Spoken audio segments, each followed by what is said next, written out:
En politique, Éric Ciotti lance ce soir sa campagne pour conquérir la Fédération Les Républicains des Alpes-Maritimes. Et pour cela, il faut convaincre les militants de son parti. Le député réunit ses soutiens à Nice ce soir pour un premier meeting. Henri Micou, bonsoir, vous êtes sur place. Est-ce que Éric Ciotti a réussi à rassembler sa famille politique ?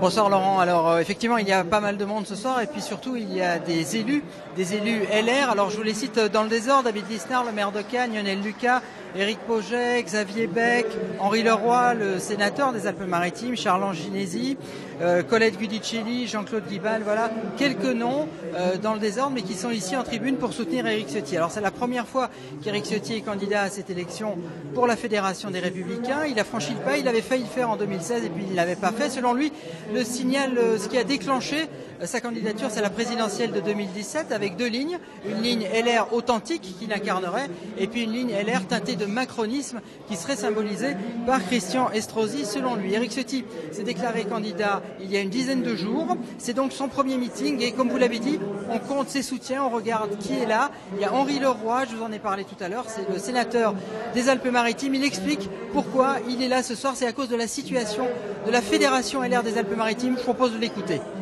Ça fait près de 20 mois que nous n'avons plus eu de réunion dans le conseil départemental. Et donc aujourd'hui, nous sommes coupés véritablement des républicains parisiens, enfin du siège, et nous n'avons aucun contact entre nous. Nous n'avons pas de réunion. Aujourd'hui, on est à la dérive complète. Donc il nous faut un nouveau président. Et ce président qui va relancer la Fédération des Alpes-Maritimes, ça ne peut être que Éric Ciotti, qui l'a démontré à plusieurs reprises dans la rigueur, dans la discipline.